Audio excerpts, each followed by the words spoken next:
Hello everyone, কেমন আছো তোমরা সবাই? আশা করি সবাই ভালো আছো, আমিও খুব ভালো আছি। তো আজকে এসেছি হচ্ছে মায়েদের আলু চাষ করেছে, আলু বাগানে জল দেওয়ার জন্য মা বাবা দুজনেই এসেছে। তো আমাকেও যেতে বললো, তো সেই জন্য আমি হচ্ছে আমার বাড়ির পাশে বোনটাকে তাকেও ডেকে নিয়েছি। ওর ছেলে, আমি, আমার মেয়ে, মা বাবা সবাই এসেছি আলু বাগানে জল দেওয়ার জন্য।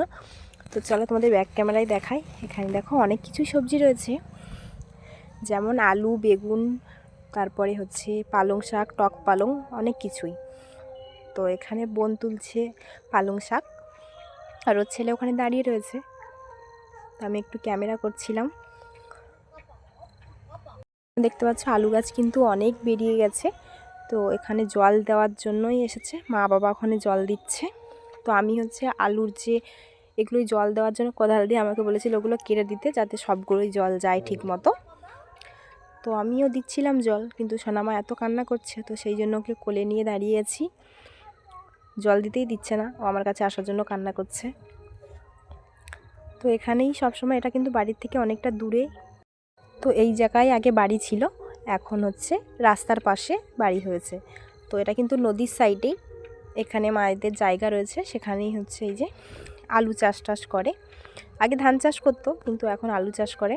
তো এখানে আমি এই যে সোনামা এখন দাঁড়িয়ে আছি, আর বোনকে বলেছিলাম যে একটু ভিডিও করে দেওয়ার জন্য। তো আমি তখন ওখানে দাঁড়িয়ে দাঁড়িয়ে, মা বাবা জল দিচ্ছিল, আর আমি ওখানে দাঁড়িয়ে দাঁড়িয়ে কোদাল দিয়ে ওগুলো কেটে দিতে বলছিল, যাতে সব গাছগুলোই জল ঠিকমতো যায়।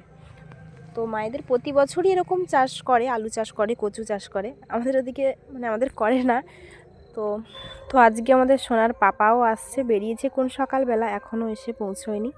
তো ভাবলাম যে ঘুরে আসি, আমরা ঘুরে যাওয়ার আগেই ওর বাবা চলে আসবে হয়তো। তো তারপরে এই যে বাড়ি যাচ্ছি, আর এটা কিন্তু নদীর পাশেই হচ্ছে এই জমিটা রয়েছে, মানে জায়গাটা। তো চলো তোমাদের ব্যাক ক্যামেরায় দেখায়। এই যে হচ্ছে নদী, এপার ওপার বেশি ফারাক না, মানে এপার ওপার দেখা যায়। এটা কিন্তু বাড়ির সামনেই বড় নদী।